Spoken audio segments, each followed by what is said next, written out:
இன்னைக்கு கடவுள் நம்மளுக்கு கொடுத்துருக்க வசனம் யாத்ராகமம் 3:5. அப்பொழுது அவர், இங்கே கிட்டி சேராயாக, உன் கால்களில் இருக்கிற பாதரட்சியை கழற்றி போடு, நீ நிற்கிற இடம் பரிசுத்த பூமி என்றார். இந்த வசனத்தை குறித்து கடவுள் நம்மகிட்ட என்ன சொல்கிற பார்ப்போம்.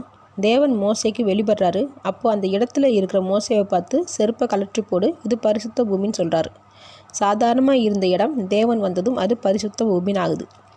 ஆலயத்துக்குள்ளே செருப்பு போடலாமா போடக்கூடாதுன்னு நிறைய பேருக்கு ஒரு கேள்வி இருக்கும். அதே போல் வெளிநாட்டுகளில் செருப்பு போட்டு தானே ஆலயத்துக்குள்ளே போகிறாங்கன்னு சந்தேகம் இருக்குது.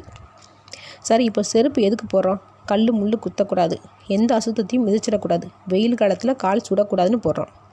இதுதான் முக்கிய காரணம். இப்போ செருப்பை ஆடம்பரத்துக்காகவும் அழகுக்காகவும் போடுறோம். ஆனால் அடிப்படையான காரணம் நம்மளுடைய கால்களில் எந்த பாதிப்பும் ஏற்படக்கூடாதுன்னு போடுறோம்.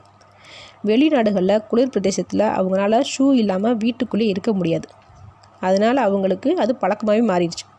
குறைஞ்சது 5 மாதம் முதல் 8 மாதங்கள் வரைக்கும் பனி குளிர் இருக்கும். அதனால் அவங்க செருப்பு போட்டே பழகிட்டாங்க. அதனால் ஆலயத்துலேயும் செருப்பு போட்டு வராங்க. தேவன் இருக்கிற இடம் பரிசுத்தமானதுன்னு தேவன் ஏன் சொன்னார்னா, தேவன் இருக்கிற இடத்துல வலி கொடுக்குற மாதிரி, வேதனை கொடுக்குற மாதிரி, அசுத்தம் இருக்கிற மாதிரி எதுவுமே இருக்காது. அதாவது இடறல், ஆபத்து, அசுத்தம் எதுவுமே இருக்காது. அதனால தான் தேவன் இது பரிசுத்தமான இடம், நீ செருப்பு போட தேவையில்லைன்னு மோசேக்கு சொன்ன காரணம். அப்போ தேவன் இருக்கிற இடம் ரொம்ப பாதுகாப்பான இடம். அந்த இடத்துல நம்ம நம்பி கால் வைக்கலாம். அப்போ செருப்பை நம்ம வெளியே கழட்டி போட்டு தேவனுடைய ஆலயத்துக்கு செல்லும்போது எந்த ஆபத்தும், இடரலும், அசுத்தமும் இல்லைன்னு நம்ம நம்பி தேவன்கிட்ட போகிறோம்னு அர்த்தம். ஆமேன்.